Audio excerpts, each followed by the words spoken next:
FOMO, Fear of Missing Out, merupakan sebuah perasaan cemas dan takut yang timbul dalam diri seseorang akibat ketinggalan sesuatu yang baru, kehilangan kesempatan, atau kehilangan pengalaman dalam interaksi sosial, yang akhirnya memunculkan rasa bersalah karena semua orang melakukannya dan hanya kita yang belum. Istilah FOMO pertama kali dicetuskan oleh Patrick C. McInnes pada tahun 2004 melalui artikelnya yang berjudul Social Theory at HBS McInnes to Voss. Tulisan itu diterbitkan di Harvard, sebuah majalah di Harvard Business School. FOMO memiliki kaitan erat dengan adanya akses teknologi kejadian sosial, terutama pada media sosial. Fenomena ini semakin kuat dengan adanya generasi Z yang berlabelkan generasi teknologi digital, sehingga membuat mereka tak dapat lepas dari yang namanya informasi dunia maya. Fear of missing out, ya, jadi ketakutan untuk kehilangan informasi, dan itu nampaknya mulai menggejala setelah adanya medsos, ya. Adanya medsos, perkembangan teknologi sangat luar biasa, perkembangan informasi juga demikian. Kemudian di perkembangan medsos itu kan juga melibatkan, selain melibatkan pikiran, itu juga melibatkan perasaan seseorang. Akhirnya semula berita itu harusnya hanya secara kognisi saja, berpengaruh secara kognisi, akhirnya juga berpengaruh pada perasaan. Itulah yang menyebabkan akhirnya seseorang itu menjadi sangat tergantung pada berita itu. FOMO ternyata memiliki dampak positif, terutama bagi generasi Z yang pandai dalam mengelola media sosial. Dari pemaparan artikel How Does Fear Motivate Us yang ditulis oleh David Becker dan kawannya, ternyata fear bisa dijadikan tantangan, dorongan, atau motivasi yang kuat untuk seseorang bergerak dan mengubah perilakunya. Kepandaian generasi Z dalam fenomena FOMO dan mengelola media sosial secara positif terlihat nyata pada bidang kebudayaan. Tren tari taman juruk pada sosial media TikTok merupakan contoh nyata bagaimana persebaran kebudayaan dikemas melalui fenomena FOMO yang kemudian tren tersebut menjadi viral dengan total mencapai 52.000 postingan dan sebagian besar merupakan netizen generasi Z. Melly Ayu Wulandari, mahasiswa seni tari Universitas Negeri Surabaya, salah satu pengikut tren tari taman juruk, memiliki tujuan dibalik keikutsertaannya dalam memposting tren tersebut. Awal mula kenapa saya tren TikTok itu, pertama yang membuat DC yang lagi viral sekarang itu dari sanggar saya sendiri, yaitu sanggar Diamond Art Performance dari Lumajang. Nah, yang menciptakan itu adalah pemilik dari sanggar Diamond. Makanya saya turut untuk memviralkan DC tersebut. Dirinya memiliki tujuan bahwa apa yang diposting pada media sosial, terutama konten tarian budaya, dapat dijadikan suatu media pembelajaran, pengetahuan, wawasan setiap orang. Selain itu, Melly juga memiliki tujuan untuk sanggarnya di kemudian hari. Ya, pertama untuk followers juga seperti bisa mungkin ada sedikit untuk biar sanggar saya itu terkenal di wawasan semua orang. Suatu tren dapat dikatakan edukasi atau tidaknya tergantung bagaimana konten kreator mengemas dan menampilkan konten yang dibuatnya.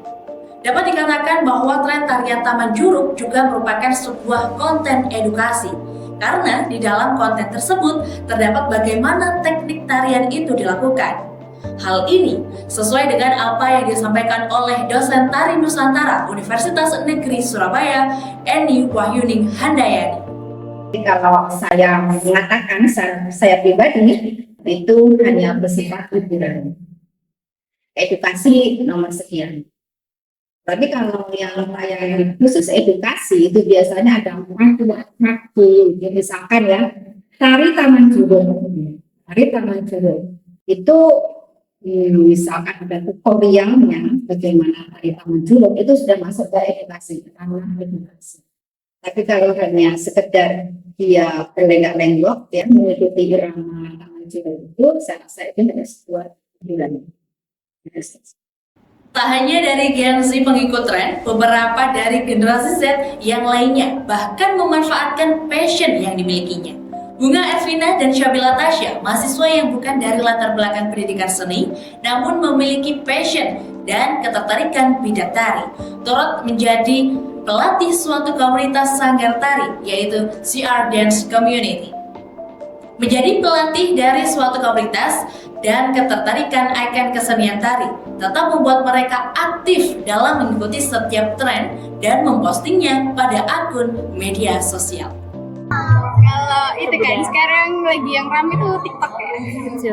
Kalau saya tradisional itu jarang. Cuma kan biasanya ada tren-tren dance yang lagi rame gitu. Kadang biasanya kita berdua buat, kadang juga sama bertiga sama Mbak Farida juga. Kadang buat terus bagus ya positif TikTok karena apa ya, kita tuh kayak seneng aja gitu. Sesuai sama passionnya. Syabila Tasya juga mengungkapkan bahwa berawal dari adanya rasa FOMO akan tren, lalu memposting pada media sosial. Tentunya akan dapat berdampak positif dalam memperkenalkan budaya, terutama budaya tarian tradisional. Saya setuju aja kayak ya buat mengenalkan, kan mereka banyak banget yang lebih suka ke modern karena memang modern lebih menarik gitu kan, mikirnya energik. Nah dengan adanya TikTok gitu, tren-tren tradisi kan mereka juga bisa tahu ini loh ada gerakan tari tradisional yang kayak gini gitu, jadi nggak sepenuhnya negatif. Pimpinan CR Dance Community, Farida Yuliani, merasa sangat terbantu dengan adanya perkembangan teknologi media sosial dalam mempromosikan komunitasnya.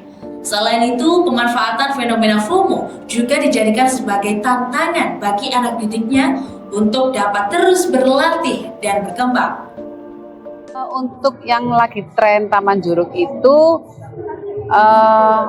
awalnya sih sebuah tantangan buat anak-anak. Dalam arti setiap di TikTok itu kan kalau ada koreo yang baru, itu bagi saya sama anak-anak, yuk tantangan ini kayaknya kita harus bisa deh gitu. Nah ikut tantangan, akhirnya kita pelajari, terus akhirnya nah yang lebihnya itu ngikutin yang viral gitu. Maksudnya kita tuh kan tidak terlepas dengan medsos ya, TikTok lah, Instagram lah, Facebook lah. Semua itu akan viral akan waktunya gitu. Jadi apa ada yang gerak apapun kita pasti ini di TikTok lagi viral nih. Nah, kita akan bikin gitu karena tidak melepas itu juga kita juga ikut ajang promosi sanggar gitu. Keefektifan promosi kebudayaan ini sejalan dengan pendapat Senyum Sadana, dosen sentra Tasik Universitas Negeri Surabaya, akan pendapatnya dalam melihat fenomena yang terjadi. Bagaimana pemanfaatan FOMO diterapkan pada branding kebudayaan dan pengetahuan? Lagu Jawa yang dengan tarian-tarian itu setidaknya membranding bahwa ini kesenian juga bisa ditampilkan secara modern, ditampilkan dengan secara sederhana, tanpa harus berhias, langsung gerak saja, itu juga bagus. Nah itu salah satu bahwa cukup bagus untuk mengenalkan rasa penasaran bagi teman-teman milenial. Dari situ dia akan pengen tahu tentang ini sebetulnya dari tarian apa, dari lagunya siapa, bagaimana cara memainkannya, menirukannya. Nah, itu penting sekali di situ. Banyak ditemukan pemuda generasi Z mulai aktif berkecimpung di dunia kesenian sejak usia remaja. Ketekunan dan kesadaran mereka dalam mendalami kebudayaan juga dipengaruhi oleh eksistensi media sosial. Apalagi kesadaran perihal akulturasi budaya asing yang semakin menyebar membuat mereka menyadari bagaimana pemanfaatan media sosial secara positif dengan semestinya. Kalau saya sih sudah pernah mengikuti tren ya, karena di era sekarang itu banyak anak-anak itu suka musik-musik tradisional itu lebih tertinggal, lebih suka musik-musik yang kayak K-pop, mungkin dangdut juga. Untuk sekarang ini fokusnya seperti kayak dangdut gitu, terus walaupun musiknya nggak tradisional banget, pakai dangdut-dangdut gitu, tetap kita join juga pakai gerakan-gerakan tari tradisional. Sepertinya juga pernah saya posting di TikTok, sosial media juga. Jadi buat memotivasi teman-teman yang ada di luar sana. Jadi sebenarnya untuk era sekarang ya Kak, ini kan memang mungkin udah gak zamannya kan mengikuti dengan tradisional, musik tradisional, gamelan dan sebagainya. Tapi kan memang yang namanya akulturasi budaya ya, ini kan memang gak menutup kemungkinan era globalisasi ini kan K-pop, terus pop, remix dan sebagainya kan masuk di kita. Nah, itu bagaimana kita sebagai pelaku seni itu bisa menyesuaikan dengan lagu-lagu era sekarang. Misalnya kayak Mas Gilang itu kan juga sudah menjelaskan sebelumnya kayak lagu dangdut, lagu remix, bahkan lagu barat itu kan bisa diremix dengan lagu gamelan. Nah itu kita masukkan akulturasi budaya tari tradisional seperti itu. Jadi nggak menutup halangan sih buat kita tuh terus berkreasi untuk era sekarang. Terkait pembingkaian bagaimana kesenian tari dibentuk pada media sosial, Eni Wahyuning Handayani, dosen tari Nusantara Universitas Negeri Surabaya mengatakan bahwa terdapat beberapa unsur yang penting untuk generasi Z lakukan, sehingga setiap tren yang ingin dibentuk dan postingan konten yang ingin diunggah dapat dimanfaatkan sebagai sarana edukasi, tak hanya hiburan saja. Kalau pembingkaian tari, pasti ada beberapa unsur yang harus kita lakukan agar tayangan itu menjadi menarik dilihat oleh netizen ya.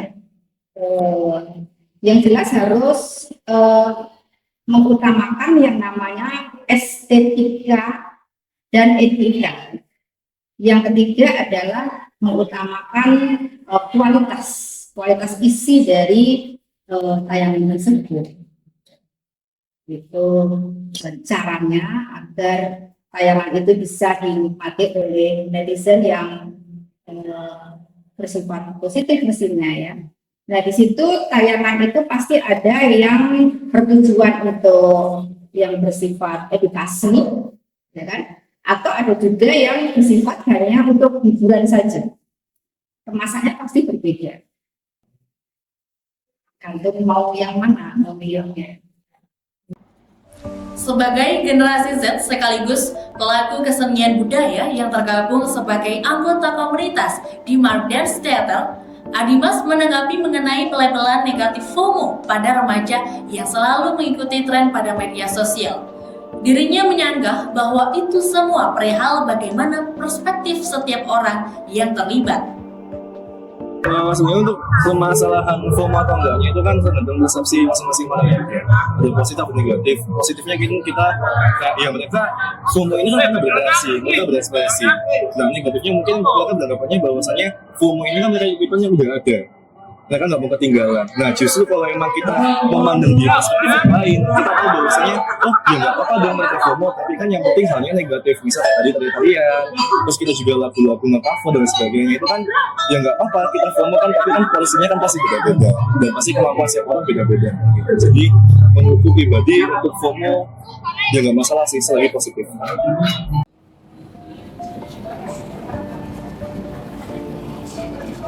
Perlu kita ingat, pelabelan negatif pada generasi Z tidak bisa serta-merta kita berikan. Karena banyak dari mereka yang memiliki kecerdasan, kualitas, keunggulan, dan kepiawaian masing-masing dalam menanggapi fenomena yang ada. Dari Surabaya, Omo Production melaporkan.